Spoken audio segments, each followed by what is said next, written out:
O Recast, o seu podcast da vida real para explorar IA do jeito certo. Com ele.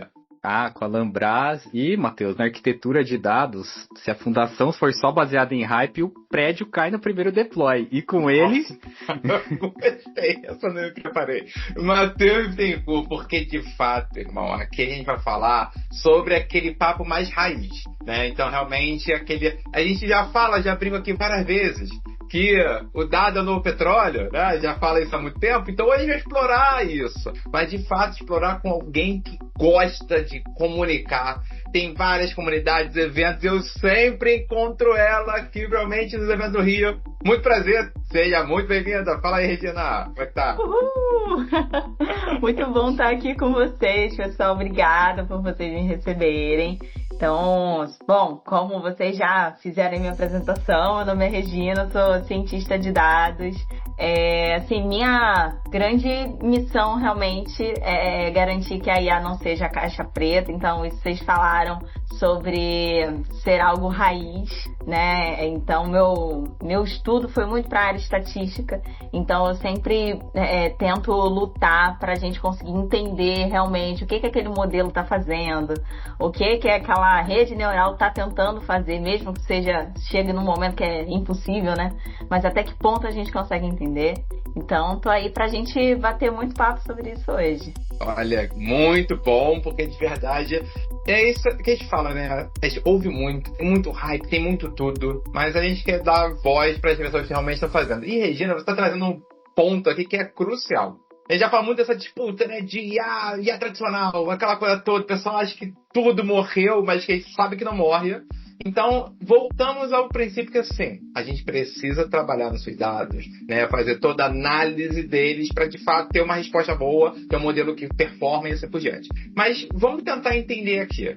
Então, assim, como você, né, surgiu esse ponto que falou assim, caramba, né, como a gente sai daquele Excel para usar os dados para criar modelos que, de fato, vão prever, né, nos ajudar e tomar decisões no dia a dia. Conta pra gente como foi esse mundo, porque a gente sabe aqui, inclusive, que você veio pra essa área. Conta pra gente, vai. Pois é. Não, perfeito. Então, eu fui fruto de uma grande transição de carreira, né? Eu formei como cirurgiã dentista na UERJ, só que durante ainda a minha graduação, eu queria muito publicar o meu TCC. Porque o grande sonho da minha vida era ser professora. E eu pensava assim, não, para ser professora eu tenho que fazer mestrado, tenho que fazer doutorado. E para eu conseguir entrar no mestrado, eu já tenho que ter um artigo publicado para eu conseguir entrar, enfim, e conseguir me qualificar. Só que aí eu entrei para fazer pesquisa em um laboratório de patologia. E aí eu comecei a ler na internet, nos artigos, que é o seguinte, na área de saúde, publica muito a galera que é focada em pesquisa exata, né? Ou seja, epidemiológica, a parte de epidemiologia, que tem muita estatística. E nisso a minha orientadora, ela não me ajudava em nada. Aí eu pensei assim, bom, eu vou estudar sozinha. E aí eu comecei a fazer uns cursinhos, papapá. Eu comecei a gostar do negócio, achei incrível. Só que tinham outras pessoas ali dentro do laboratório e queriam fazer a mesma coisa. E aí o pessoal começou a me indicar para outras pessoas, e eu comecei a fazer as análises dos meus colegas. Só que aí o pessoal começou a me indicar para os professores e me perguntar, você pode fazer a análise estatística do meu trabalho para eu publicar e tal? Aí eu, claro, faço sim, é tanto. E eu falava, vai me pagar, tá? E nisso surgiu um grande medo na minha cabeça. Comecei a ganhar dinheiro, porque eu fazia bem, realmente. E eu comecei a ganhar dinheiro, eu pensei, gente, como é que eu vou declarar isso pro governo? Porque eu tava perto de casar e eu já tava comprando várias coisas. E a gente já tava, vamos viajar, vamos comprar isso, vamos comprar aquilo, blá, blá, blá. Como é que eu vou declarar isso tudo, né? E aí eu vou abrir um CNPJ. Na época era o MEI. E deu muito certo. Virou, aí foi aí que surgiu, no caso, a minha transição e a minha startup, que a gente chama, hoje ele tem um novo nome, né, que é a BES, mas ela surgiu como Bioestatística do Zero. E eu trabalhava realmente com consultorias de estatística aplicada à biologia. E fiquei 4 anos nesse formato de consultoria. atendi, além de muitos pesquisadores, atendi em Embrapa, já dei treinamento na Embrapa, já fui consultora da Disney, olha, eu rodei, viu? Sim, foi bem legal. Que maneiro. Foi muito legal. E virou, além de consultoria, a gente criou os cursos, que é o curso Bioestatística do Zé, tem até hoje. Foi certificado pelo MEC, só que depois a gente começou a querer produtizar. E aí virou a segunda fase da startup, que é a fase que a gente está atualmente, que a gente está com o produto, que é o nosso software, que é o BaseStat, que a gente gera análises estatísticas automaticamente. E apesar da gente estar falando de IA, a geração dessas análises estatísticas, elas não são feitas via IA. Então, são via nosso próprio algoritmo, que na verdade a gente chama que é uma grande metodologia científica. Porque uma coisa que eu atendi e via muito nos meus clientes era que a galera ela não conseguia, ela via os resultados da pesquisa. Então, vou te dar um exemplo clássico assim, de modelo, né, que a gente tira. Será que a técnica X que eu acabei de criar, uma técnica cirúrgica que eu acabei de criar, ela é melhor ou pior do que a técnica passada, que era o padrão ouro até mês passado? Será que é pior ou melhor? E a gente cria modelos para ver se aquilo é pior ou melhor. E não é um modelo de machine learning, é estatística clássica, é matemática. E não só a matemática, porque a matemática ela chega até certo ponto.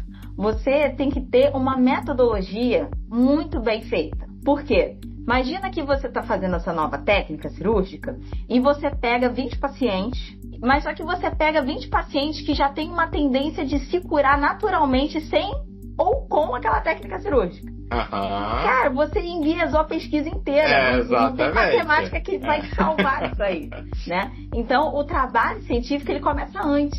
E atualmente, quando a gente fala de machine learning, de modelos, a gente cai no mesmo pressuposto. Sim, eu ia falar isso. Né? Só que a gente cai no pressuposto de avaliar se o dado está certo, né? Se eu coletei da forma certa, se eu tenho N suficiente, que é a parte da amostra. Isso era algo que a gente fazia muito também. E era um erro muito frequente dos nossos clientes, que eram pesquisadores.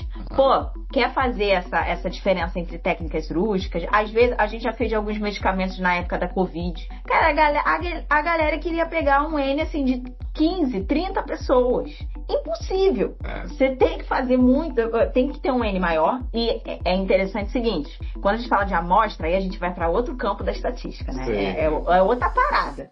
Mas não é a maior amostra possível que você consegue. Não é isso. É a amostra representativa, né? E para você fazer isso, você tem a matemática também. Você tem um cálculo lá, você tem uma fórmula matemática que você vai substituindo as variáveis com o que você tem e você entrega um valor. O mínimo é esse aqui.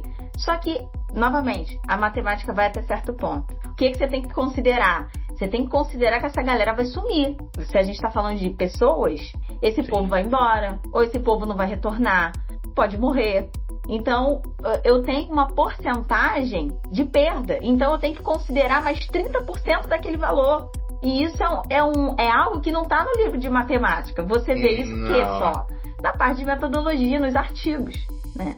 Então, atualmente, quando a gente fala de machine learning, IA, né, o que eu sempre indico para as pessoas estudarem, vai estudar gradiente descendente, que é para você entender pelo menos um feijão com arroz, só que se você entende muito bem, você se vira perfeitamente com qualquer problema que você vai encontrar, né?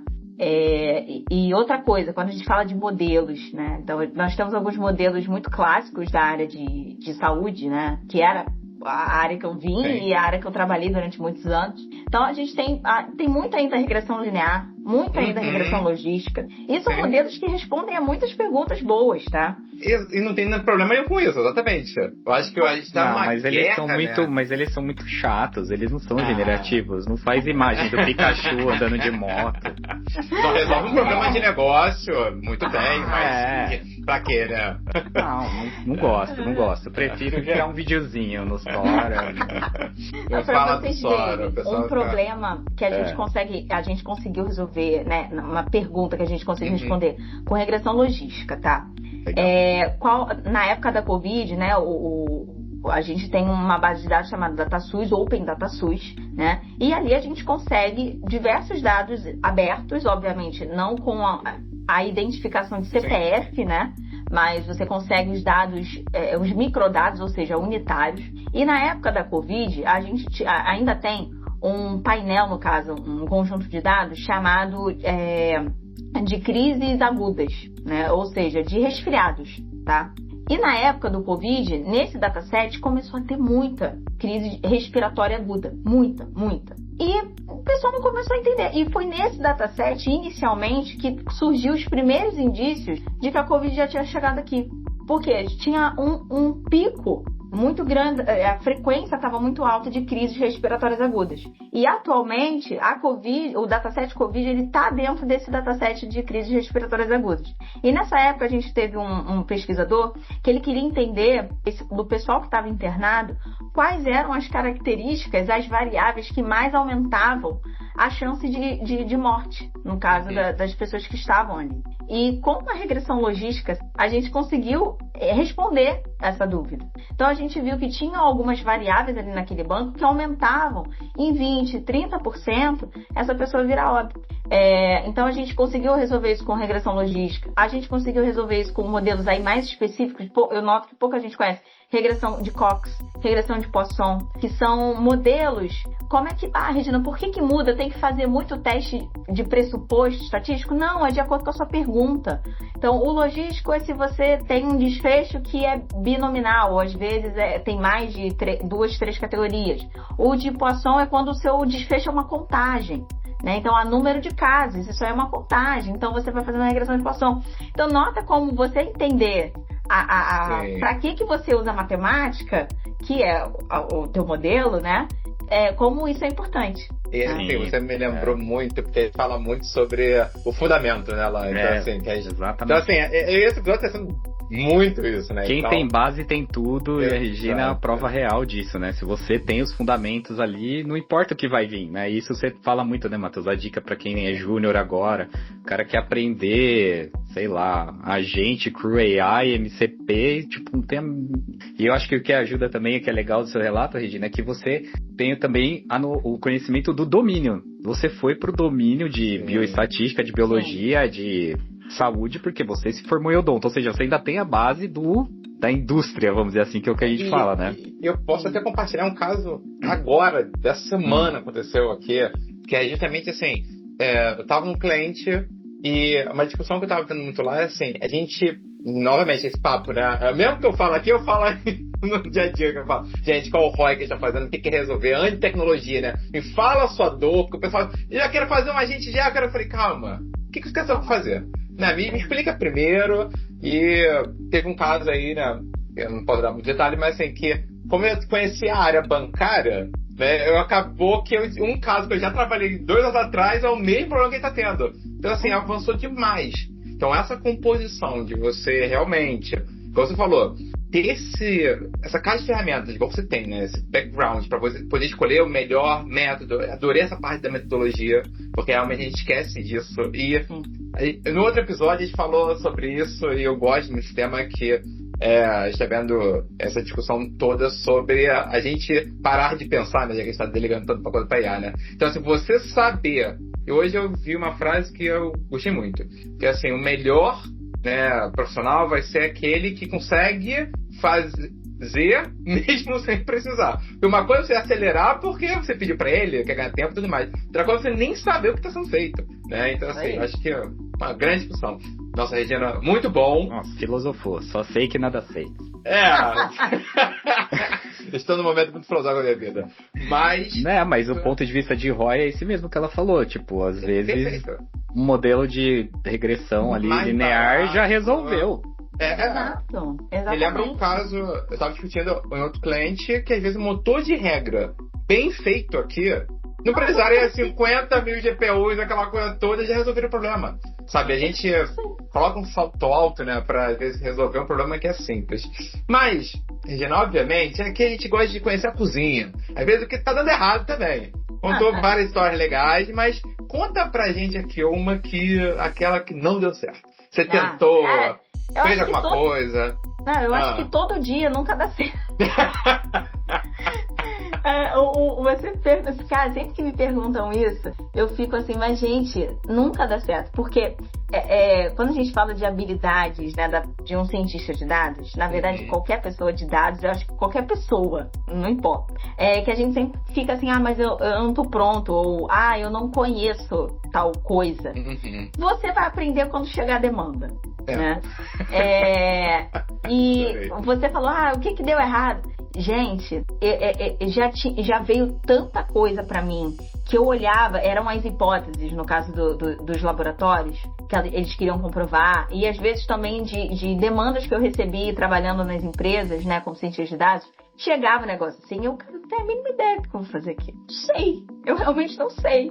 E aí, como que eu tentava solucionar, né? E como que era o meu mapa mental? Cara, deixa eu ler um case disso. Deixa eu ver se tem alguma coisa que alguém já fez, obviamente. Aberto no Google. Aí eu assisto muito vídeo no YouTube. Então, pra mim, tem gente que fala que relaxa e começa a ter ideias passando o feed do Instagram ou do TikTok. Né? Eu já ouvi isso. Que assim, tô no meu ócio criativo, vou ficar passando e daqui a pouco vai vir uma ideia. Eu preciso assistir vídeos no YouTube. A pessoa meio que conversando comigo. Eu, legal, gostei disso. Mas é vídeo aleatório, galera. É vídeo aleatório, não é vídeo de Stanford. Não, é vídeo, sei lá. Deixa eu ver como que eu faço a massa de pão integral. Entendeu? E aí, nisso, eu tenho um insight do nada. De como eu poderia resolver. E aí eu pego essa minha ideia maluca, antes de ter o ChatGPT, eu penso, legal, talvez eu poderia resolver dessa forma. Eu jogava no Google e via o que tinha de leitura para eu ver a partir dali. Atualmente tem ChatGPT. Então eu pego essa ideia maluca que eu tive, mas se vocês ouviram bem, eu não abri o ChatGPT primeiro. Ele veio em segundo lugar, depois que eu tive a ideia. E eu pergunto para ele, faz sentido isso aí? E aí ele vai me dando alguns insights, né? Então acho que essa é a primeira coisa, a mensagem que eu queria passar, assim, dá errado todos os dias, né? Aí a gente tem que pesquisar e estudar e ver o que a gente consegue fazer com isso. Mas um problema que eu tive direto na parte de modelagem foi quando eu estava fazendo um modelo de série temporal. E o modelo de série temporal eu só fui descobrir que a gente precisa de um N gigantesco depois, que assim, a parada já estava rodando já. E foi algo assim muito ingênuo da minha parte, porque você pode até me perguntar, tu nunca estudou série temporal? Do que? Eu estudei, tem vários livros, aliás, aqui de série temporal. Mas é aquela parte da amostragem, que é outro ramo, e a galera não estuda muito. Que eu estava trabalhando com um dataset de 150 observações no máximo para ver uma série temporal. E o objetivo de uma série temporal é você conseguir prever, né, fatos no tempo. Só que se você não tem muitos tempos observados, como é que tu vai prever? Não vai ser previsão, vai ser aleatoriedade. Mas eu vi 2 períodos passados, eu vi 2 anos inteiros passados, ou 3 anos passados. É pouco ainda, para você conseguir traçar uma tendência. E eu fui descobrir isso só depois. Aí você me pergunta, como você resolveu isso? Eu não resolvi, porque eu não tinha dado. Eu não tinha mais que isso. Eu não tinha mais de 150 observações. E aí já vem uma outra questão. Quando a gente cria modelo, o modelo, ele tá ali porque ele erra, né? Se ele não errasse, a gente não tinha um modelo. A gente tinha a certeza já. Nós tínhamos oráculos aqui. Um teorema, né? Exato, né? Então, o modelo, ele sempre vai estar passível de errar. E não existe isso. Cria um modelo, sei lá, um modelo de churn pra mim. Nossa, alcançou só 98%. Nossa, 2% tá muito alto ainda. Isso não era um modelo? Cara, é um modelo, tem 2% de erro, tá baixo pra caramba, parabéns. Né? Excelente, Legal, legal. E já você falou do ChatGPT nesse aspecto de te ajudar. Já tem gente vindo com alguma coisa, eu fiz aqui essa análise estatística no ChatGPT, deu isso, já pedindo pra você arrumar? É tipo nos Vibe Code que vem pra refazer o sistema? Tem vezes. Vibe Statistics também? E tem! Vibe Statistics, gostei. Já chegou, gente, e assim, me dá um ódio muito grande.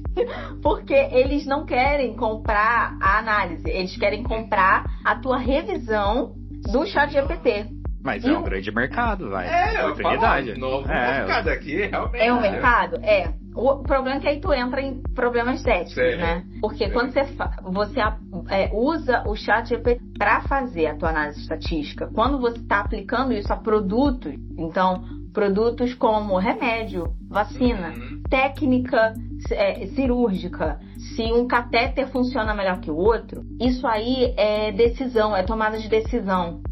Então, você não pode usar. Já está liberado, o CNPq já fez já colocou isso abertamente lá no site deles, de que o pesquisador ele pode utilizar, sim, IA, para ajudar na revisão de literatura, resumir, fazer a revisão da grafia. Você só tem que escrever que você usou. Mas a única parte que você não pode usar é na parte dos seus dados, né? Mas é um grande mercado, sim. E nós temos, né, um curso de formação de consultores de estatística.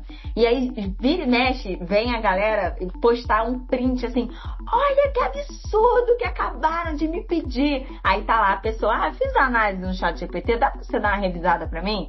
Só que, a revisada é uma parada assim, né? Ridícula, né? O valor é ridículo. E você acaba virando commodity. E você acaba também, tem outra questão, né?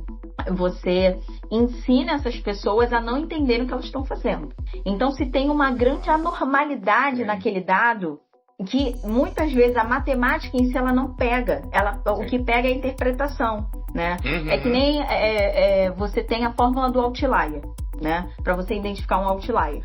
Aí ou você aplica a fórmula, ou você, sei lá, cria um box plot para você ver as bolinhas lá que são os outliers. Pô, legal, a matemática já te deu a resposta. Mas esse outlier, ele é o quê? Ele é um erro, só erro por erro? Ou ele é um erro de digitação? Ou ele é um problema de amostragem. Então, sei lá, você está trabalhando só com uma faixa etária de 20 a 40 anos. Aí você roda a tua análise e tem um outlier lá de uma pessoa de 60 anos. É um erro? Não necessariamente. Na verdade, você só selecionou mal a amostra ali. Então, tira essa pessoa. Aí, esse é caso para tirar, né? Então, você precisa interpretar aquilo e aplicar na tua área. Então, isso, as IAs generativas, elas não conseguem fazer por você. Óbvio, elas vão te dar algumas dicas. Mas essa parte da aplicação na área, né? É só você. Isso é importante ressaltar. Mas eu posso te dar uma sugestão. Você pode pegar, você pergunta pro cara, em qual IA você gerou? Eu gerei no ChatGPT. Daí você joga no Claude pra ele fazer a revisão pra você. E aí você cobra. Aí você cobra. Criamos um processo aí, né? Uma metodologia. Claro, IA pra resolver a IA. Pois é. Mas eu gostei que ela falou aqui de interpretação, né? Que realmente, assim, eu acho que é muito forte, né, Regina?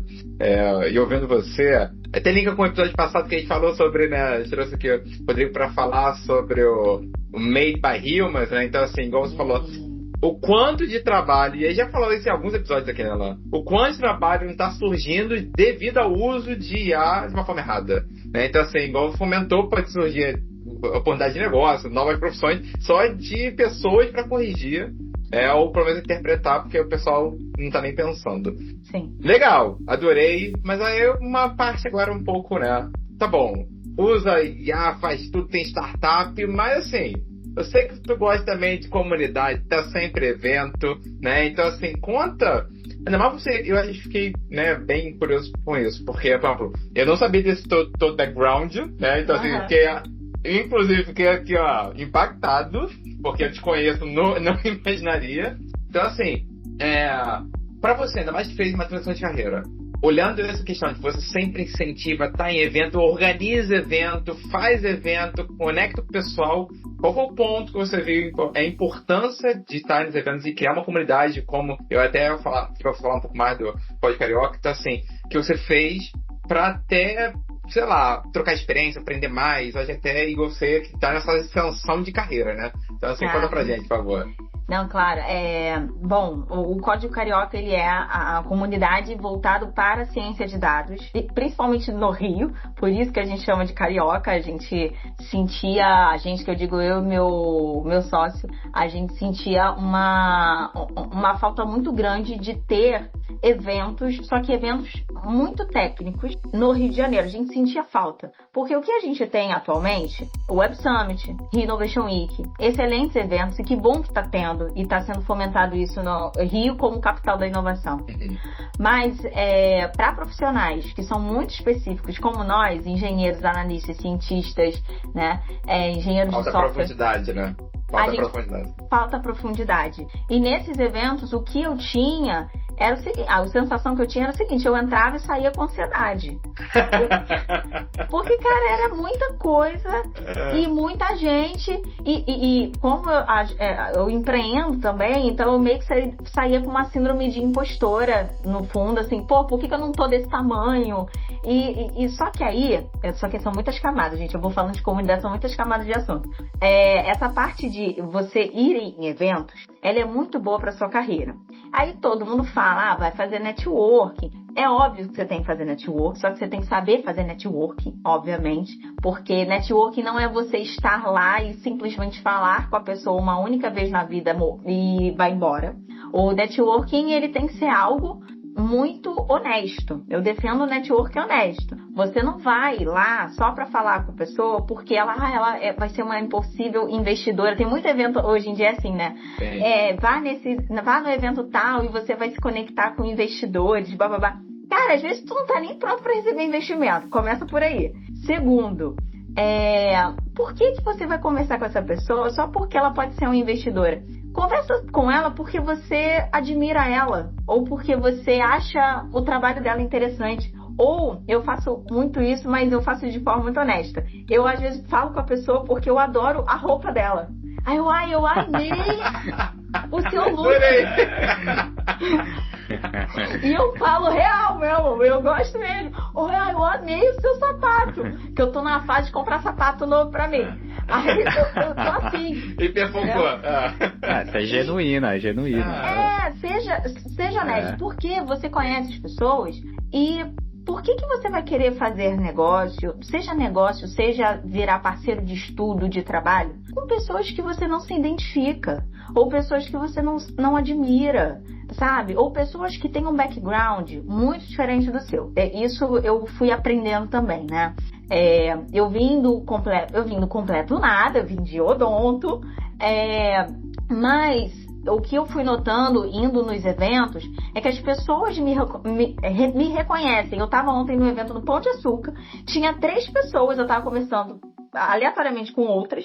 As pessoas passaram por mim. Ai, a Regina do Código Carioca, tudo bem? Prazer te conhecer. Eu não as conhecia, mas elas me conheceram. Então, assim, eu noto que na minha grande bolha eu me tornei um pouco conhecida. Mas são muitas camadas. Por quê? Aqui no Rio de Janeiro, nós temos, e a gente nota isso conforme você vai indo em muitos eventos, conversando com muitas pessoas. Aqui no Rio de Janeiro existe a elite dos eventos também. É aquela galera que você conversa. Todo lugar, né? E você conversa, é empreendedora também, e tá tudo bem. Mas você conversa assim, eu tô aqui porque eu estudei com fulano, no São não sei da onde.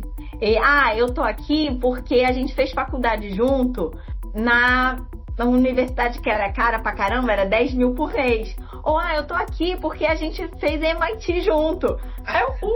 Porra. Pô, maneiro, legal, pô. Né? E isso é muito comum. Aqui no Rio, assim, é gigantesco isso. E eu achei muito interessante esse pensamento, porque saiu o livro, né, o Coisa de Rico, que tá tá hypado agora, e ele fala exatamente a mesma coisa. Exatamente a mesma coisa. Eu, gente, eu não tô maluca! Não, sempre tem uma sala VIP dentro da sala VIP. Exato, né? Não tem jeito. E só para conseguir fazer o link, né? Então, ir nesses eventos e você se posicionar como uma pessoa interessante, uma pessoa que não é interesseira, né? Que é uma pessoa genuína, você tá ali para fazer amizade mesmo com pessoas técnicas e você quer construir uma história com aquelas pessoas, é muito importante para você conseguir entrar nesses círculos também, que são importantes. Não tem jeito. Ali tem pessoas muito boas também. E que muitas vezes vão te alavancar. E aconteceu isso comigo. Esse relato é um relato muito honesto e muito sincero.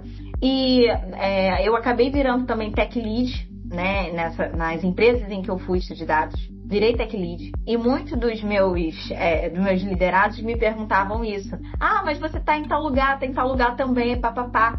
Ah, é porque fulano me chamou. É porque ciclano me chamou. Mas os ciclanos são pessoas que eu gosto muito. E que eu me identifico muito com o background. Então, a parte da comunidade não é só criar a comunidade por si só e conseguir visibilidade, conseguir dinheiro, enfim, como os grandes eventos que têm também a sua importância. Mas é você realmente conseguir criar um nicho de pessoas essenciais assim para você. Então, poxa, eu conheço o Matheus já tem um tempo. E a gente conversa de trabalho, a gente conversa de vida pessoal. E a gente se ajuda nos perrengues técnicos um do outro. O Matheus também escolhe os looks dele pra viajar, então acho que você deu umas dicas pra ele. Tem os looks do Matheus antes e depois que você Regina. Muito legal, muito legal. É legal ver isso, né, Matheus? Porque a gente também vive isso, né? Tinha vez na nossa carreira que a gente parou e falou assim, gente, melhor parar um pouco de ir no evento, porque senão vão achar que o meu trabalho é em evento, porque é tanto evento, tanta coisa, mas você tem razão, se é genuíno, se tem algo que a gente constrói, vale a pena. E muito legal, e você é muito simpática e muito boa de papo, então você vai se entrosar muito mesmo, não tem jeito, né, Matheus? Você vai... Não vou generalizar isso pros cariocas, porque eu tô em desvantagem aqui, mas foi muito legal, muito legal. Não, e hoje assim, principalmente, sempre a gente não marcava. Eu, às vezes, tava no evento e encontrava Regina falando da startup dela, tava palestrando, falando um montão de coisa. Então, assim, eu acho que é muito importante porque os objetivos e propósitos às vezes se unem muito, né? O objetivo, porque eu, inclusive, muito falei com a gente justamente, movimentar esses eventos com profundidade aqui no Rio, outros lugares. Alain, conheci ele há anos, que a gente nunca trabalhou junto, né? Então, assim, com o objetivo de fazer comunidades, eventos de qualidade, assim por diante. Então, acho assim, isso, eu concordo com o que você gosta. Tá me cheirando um meetup Purricast Código Carioca aí no Rio, hein? Eu já vou começar a ver passagem aqui, hein? Já lançamos aqui, ó. Já gostei, ó. Já saiu, Regina. Vamos fazer um grupo aqui no WhatsApp. A gente já fecha esse negócio. Gostei. Poxa, muito bom. E olha, sim, eu te falei quando a gente entrou no episódio, eu falei assim, ó, se deixar a gente vai ficar aqui o dia todo. Senhor. Né? A gente fica horas aqui. Não, ainda mais, gente que a gente gosta, né? Então, assim, vamos lá. Olha, foram aulas aqui, de fato, eu acho que você trouxe o que a gente... E eu já imaginava, quando a gente fez esse convite, falei, você vai trazer o que a gente fala aqui de fundamento, né? De realmente um papo bem direto. Trouxe um olhar mais... de até um pouco de academia, né? Então, assim, um pouco de como realmente fazer a metodologia, né? Sair um pouco da hype e falar de casos que estão aqui no dia a dia. É que a gente precisa falar sobre isso, né? Então, assim, queria que você, né... deixasse aqui, realmente, um convite, o teu último pull request, né, aqui dentro do podcast, então, pra gente aprovar aqui, então, uma última mensagem, pessoal que tá ouvindo, N pessoas que, às vezes, querem fazer um movimento de carreira, né, e tem medo, vai ser um grande exemplo, né, você que tá aí, vários movimentos agora em grandes empresas, né, do país, então, assim, eu acho que grande referência, fora, faz o convite pro pessoal aqui da comunidade. Fora que é uma pessoa que declara imposto de renda direitinho, pô. Foi lá preocupada em declarar. Uma cidadã exemplar, Pô, é isso mesmo.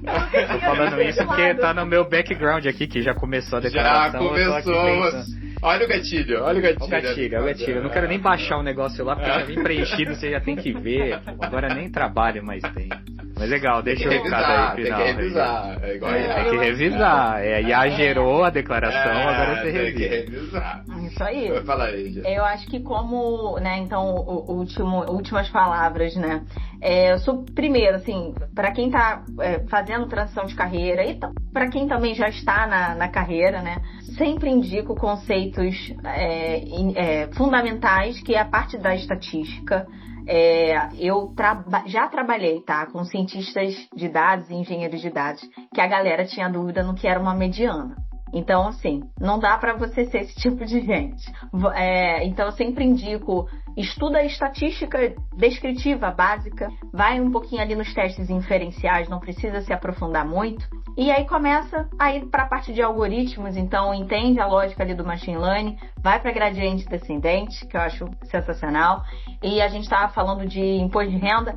Uma outra indicação que eu dou é estudar grafos. Eu acho que grafos é o hype mais consistente da história. Eu acho que grafo já é, mas vai continuar sendo um grande divisor de soluções com inteligência artificial e machine learning. E, obviamente, vai em muitos eventos e vai no Código Carioca, que é um grande evento de ciência de dados aqui no Rio de Janeiro. E estejam não só no Código Carioca, mas em todas as comunidades possíveis, né? O Pull Request e várias outras que existem aqui no Rio também, e, enfim, em outros estados, porque é muito importante a gente trocar figurinha e pra gente entender também o que está acontecendo no mercado, né? Às vezes a gente fica muito no nosso nicho, na nossa bolha, no nosso trabalho, e a gente não olha para os lados. E também um último convite, quem quiser conhecer o BaseStat, que é o nosso software patenteado aí, que gera análise estatística sem inteligência artificial, para a gente não cair em nenhuma malha ética de pesquisas. Isso é importante. Estão super convidados, só acessar bes.tech.br. E é isso, pessoal. Muito bom, muito bom. É isso Realmente, mesmo, Matheus. Não importa o avanço da IA, as IAs avançadas, da LLM, mas a conexão humana sempre prevalece, é isso que a gente está buscando aqui. E obrigado, Matheus, por ter trazido a Regina. Muito legal te conhecer, espero que quem está ouvindo tenha gostado também. E essa conversa continua lá na nossa comunidade no WhatsApp, que é muito fácil entrar, é só entrar em comece.ia.br, que já cai lá direto no WhatsApp e vem trocar com a gente lá. Por quê, né, Matheus? IA sem estatística é só uma alucinação, né? Exatamente. Maravilhosa. Então... Exatamente. Regina, muito obrigado. Ótimo papo, sabia que seria isso. Então, obrigado por conseguir bater a agenda, foi um prazer. E eu acho que você trouxe um papo muito bom. Muita gente começa, quer agora, né? Eu tava falando hoje com uma coordenadora de escolas técnicas, né? Do Rio de Janeiro, ela falou que os cursos de informática estão bombando, né, pela demanda, esse mundo de IA, mas igual você falou, todo mundo às vezes que começa a ajudar, já vai ajudar direto, H-Way, MCP, agente, aquela coisa toda, e pulou várias etapas, igual você falou aqui, de estudar o básico, né, e assim, realmente tem um fundamento, que é essa diferenciação do mercado. Então, um grande exemplo. E falando em MCP, Matheus, só para não deixar passar em branco, essa semana saiu um repositório de um brasileiro, Jonatas, deixa eu pegar aqui o nome dele, que é o MCP Brasil, e que eu lembrei aqui durante o episódio porque a Regina falou do DataSUS e ele tá lá no MCP Brasil. Tem 27 bases de fontes de dados públicas no Brasil. Então acho que é um começo legal pra gente usar a IA para a sociedade mesmo, né? Para fiscalizar, diminuir burocracia e diminuir desigualdades. Então tá lá o DataSUS, tá lá. Ótimo, link, MCP verdade. Brasil. Teve um outro que teve, acho que há 2 semanas atrás, que era para verificar a questão de fraudes dentro do Ministério Público. E só base pública, galera. Só base pública. Esse é o poder dos dados, já tá lá. Agora essa IA deu essa camada de conseguir usar esses dados, né? Exato. Aí como que conseguiu usar? Com grafos. Muito bem. Aí, ó, fica a dica, né? Fica a dica. Gente, muito bom. Vamos realmente continuar esse papo na comunidade. Vamos se encontrar, Regina. Muito obrigado. E, como sempre, nos vemos no próximo episódio. Valeu, tchau. Para mais informações, acesse pullrequest.dev. Este podcast é uma produção independente e não representa a opinião de nenhuma empresa.